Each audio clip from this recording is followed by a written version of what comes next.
राज्य 93 लोकसभा सीटों पर आज तक पहुंच चुका है। अब टारगेट है आगे वाले दिनों में भी 7 जगहों पर जाने का, ताकि सेंचुरी हम मार सके। तो एक बार ताली हमारी टीम के लिए भी बजा दीजिए। भरी दोपहरी में 45 डिग्री तापमान में हर जगह पर हम पहुंचे हैं, ताकि जनता को एक मंच मिले, वो अपनी आवाज को बुलंद कर पाए। लेकिन 2 बार से 7 की 7 सीटें मिस्टर सूद 7 की 7 सीटें आपकी पार्टी को दे रही है। माइक उठाइए हाथ में। क्यों दे एक बार फिर 7 सीटें क्यों दे आपको, बताइए। देखिए, 7 सीटें इसलिए देनी चाहिए क्योंकि नरेंद्र मोदी जी के नेतृत्व में सरकार ने बेहतरीन काम किया है। ये जो फर्स्ट टाइम वोटर बैठे ना, इनके माता पिता बताएंगे, आज से 8 साल पहले मेडिकल में कैसे दाखिला होता था। पेड सीट पे कैपिटेशन फीस से दाखिला होता था। आज एक एक बच्चे को, चाहे वो करोड़पति का बच्चा हो, चाहे कंडक्टर का बच्चा हो, नीट एग्जाम के साथ एक बराबरी का ट्रांसपेरेंट प्रोसेस देने का काम नरेंद्र मोदी जी की सरकार ने किया है। और इसी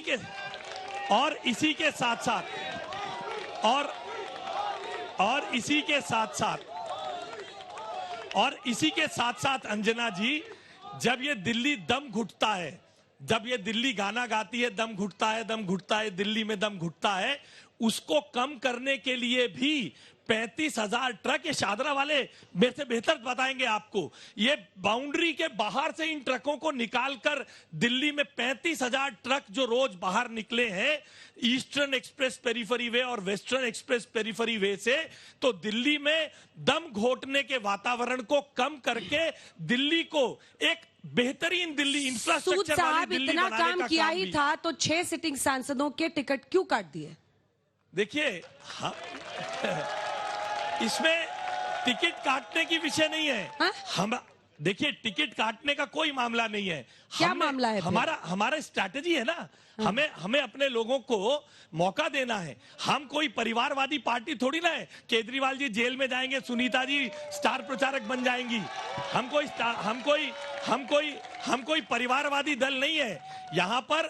यहाँ पर ऐसे लोगों को टिकट मिली है जिन्होंने जमीन से, कॉलेज के दिनों से काम करते हुए आए हैं। क्यों नहीं उन्हें मौका मिलना चाहिए, ताकि ये फर्स्ट टाइम वोटर इंस्पायर हो। एक सेकंड छोड़िए, वो सब मत बताइए। मेरी बात जो बहुत टिकट इंपॉर्टेंट काटा है, वो छोड़ दीजिए। जी, एक बहुत तिवारी जी में क्या मोती लगे हुए थे कि उनको फिर से दे दिया? मिले, इन बच्चों को इंस्पिरेशन मिले। मेरे सवाल का तो जवाब दीजिए।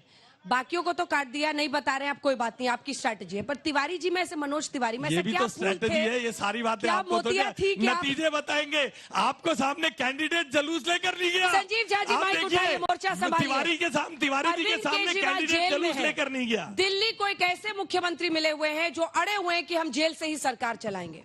ये क्या परिस्थिति है सर? क्या मजाक है? वैसे में जनता कैसे विश्वास करे? अगर आपको चुनकर वो सांसद भेजेंगे भी तो आप हर बात पे कहिएगा काम नहीं हो पा रहा, काम नहीं करने देते, मुख्यमंत्री तो जेल में है। देखिए, एक सवाल है कि आप में से आप बन जाइए ना। आम आदमी पार्टी के ही नेता है ना, कोई और बन जाए। कम से कम एक तटस्थ नेता बाहर तो हो जो कैंपेनिंग करे। उनकी पत्नी के भरोसे कैसे चुनाव लड़िएगा? देखिए, आपने बिल्कुल ठीक कहा कि ये दिल्ली दिल वालों का शहर है, और दिल्ली ने लगातार 3 बार के विधानसभा के चुनाव में नरेंद्र मोदी जी को, भारतीय जनता पार्टी को मुंह की दिखाई, और इसीलिए अरविंद केजरीवाल उनको खटक रहे हैं। एक बात मैं बता दूं आपको, अरविंद केजरीवाल एकमात्र ऐसे नेता हैं कि 100 से ज्यादा ऐसे आरोप उन पर लगे जिसकी जांच चल रही है। अगर आप रिकॉर्ड बनाए तो मुझे लगता है कि इससे बड़ा रिकॉर्ड दूसरा कोई नहीं हो सकता। ईमानदारी के नाम पर 1-2 नेता का नाम तो आता है, लेकिन इतने आरोप, और सब आरोप में एक अठन्नी कहीं बरामद नहीं हुई।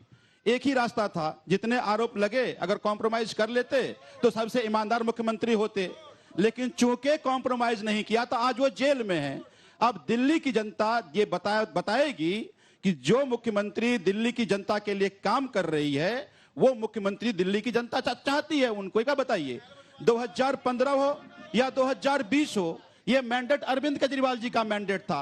आपने जो पूछा, लगातार 2 बार दिल्ली, इसी दिल वालों की शहर में लगातार 2 बार। क्या गुनाह है? दिल्ली वालों का क्या गुनाह है? एक मुख्यमंत्री तो मिले जो काम कर पाए, जेल में कैसे मुख्यमंत्री रह सकता है? मतलब अच्छा, एक बात बताइए, इस बात को लेकर के हाईकोर्ट आप गए, हाईकोर्ट ने ये कहा, इस बात को लेकर लगातार हाईकोर्ट में गए, और हाईकोर्ट ने कहा कि दिल्ली की मुख्यमंत्री जेल से चला सकते हैं, तो कोर्ट से ऊपर तो कोई नहीं है ना। एक बात, दूसरी बात, चूंकि यह मैंडेट अरविंद केजरीवाल जी का है, और अरविंद केजरीवाल जी को अगर दिल्ली की जनता ने मैंडेट दिया है, तो अरविंद केजरीवाल जी को हम सब की जिम्मेदारी है। तो सिसोदिया जी का इस्तीफा क्यों लिया था? दो ऐसे व्यक्ति, सिसोदिया जी को भी तो इसी जनता का मैंडेट मिला था ना, उनका इस्तीफा क्यों लिया मनीष सिसोदिया का? एक बात बताइए, हाँ, अरविंद केजरीवाल जी दिल्ली के मुख्यमंत्री हैं। अरविंद केजरीवाल जी दिल्ली के मुख्यमंत्री नहीं रहे, इस बात को लेकर ये सब लोग सुप्रीम कोर्ट, हाईकोर्ट गए थे। जब हाईकोर्ट ने इस बात को कह दिया, जिसमें कोई डिबेट की गुंजाइश नहीं हो सकती।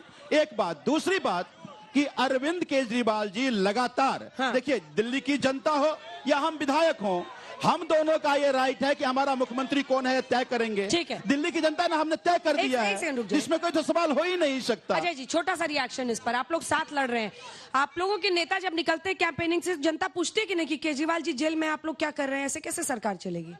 देखिए, देश की जनता और दिल्ली की जनता दोनों को नमस्कार। दिल्ली की जनता बहुत बुद्धिमान है, ये जानती है कि किसने केजरीवाल साहब को या किसने इस देश के संविधान को कहीं ना कहीं ताक पे रख करके आम जनमानस के अधिकारों को कहीं ना कहीं कुचलने का काम किया है।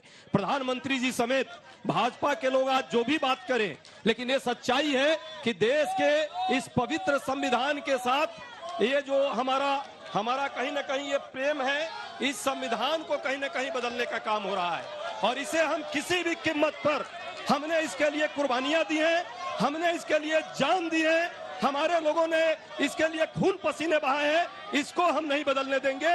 यही है हमारा इस देश का विधान, यही हमारा इस देश का गीता और कुरान।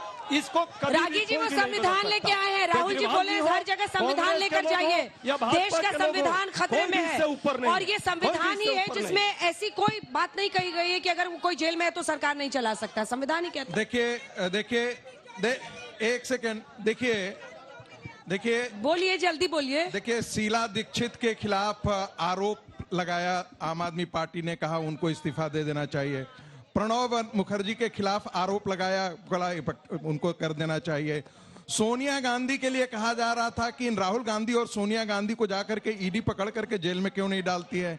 यही अरविंद केजरीवाल का पैमाना था कि यदि आप पर आरोप है तो आप इस्तीफा दे दीजिए। देखिए, आज वही अरविंद केजरीवाल जो नैतिकता के मापदंड उन्होंने अपने लिए खड़ा किया था, दूसरों के लिए खड़ा किया था, आज उन सारे नैतिकता की मापदंडों पर अरविंद केजरीवाल नीचे उतर आए हैं। अरविंद केजरीवाल का चरित्र रामायण में काल नेमी जैसा है, देखने का चेहरा कुछ और है, अंदर से कुछ और है। एक और बात मैं जिक्र कर रहा हूं, ये देश प्रधानमंत्री चुन रहा है, ये देश प्रधानमंत्री चुनने जा रहा है, कोई शराब का घोटालेबाज नहीं चुनने जा रहा है। एक मिनट और, दूसरी बात, लालू प्रसाद यादव को भी मैंडेट मिला था, लेकिन अरविंद केजरीवाल का तो पतन लालू से भी नीचे गिर गया है। एटलीस्ट लालू भी इस्तीफा देकर के राबड़ी देवी को बनाया।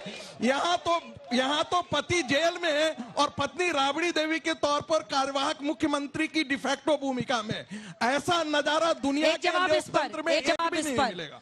लोग, मतलब बीजेपी कह रही है कि वो दिल्ली की राबड़ी देवी हो रही हैं, सुनीता जी उनकी। मुझे लगता है कि भारतीय जनता पार्टी ना इस देश को समझती है, इस संस्कृति को समझती है। हमारी सनातन धर्म में कहता है कि पत्नी की जिम्मेदारी, पॉलिटिक्स अलग है। आता हूं ना मैं, आता हूं, आप ऐसे तो नहीं कीजिए। तो एक पत्नी की जिम्मेदारी है, एक पत्नी की जिम्मेदारी है कि अपनी पति के साथ मजबूती से खड़े रहें, और मजबूती से खड़े हैं। अगर अरविंद केजरीवाल जिस मिशन को शुरू किया, गर्व की बात है कि उनकी पत्नी उस मिशन के साथ खड़े हैं। एक बात, दूसरी बात, 2014 में बड़ी बड़ी बात करके आए थे कि बहुत हुई महंगाई की बार, अब की बार मोदी सरकार, बहुत रोजगार का बुरा किया मोदी सरकार। क्यों नहीं महंगाई की बात कर रहे हैं भाई, क्यों नहीं बेरोजगारी की बात कर रहे हैं? प्रधानमंत्री की भ्रष्टाचार पर भी तो बोला था, भ्रष्टाचार पर बोलते हैं, बड़ा अच्छा कार्रवाई कर रहे हैं, बड़ा अच्छा सवाल है। वो कहते हैं हम कार्रवाई कर रहे हैं भ्रष्टाचार पर। कल ही टीएमसी झारखंड के मंत्री आलमगीर आलम के पीए के नौकर के घर से 30 करोड़ रुपया बरामद हुआ है। अब बड़ा इंटरेस्टिंग है, देखिए बड़ा इंटरेस्टिंग है। भ्रष्टाचार की बात तो करते हैं, लेकिन एक बात बताइए, जितने भ्रष्टाचारी मंत्री पूरे देश में, जिस पर बीजेपी कहती थी कि चाहे वो अजीत पवार हो, चाहे शुभेंदु अधिकारी, चाहे हेमंत बिस्वा हो, भाजपा कहती थी भ्रष्टाचारी, आज उनके पास शामिल है।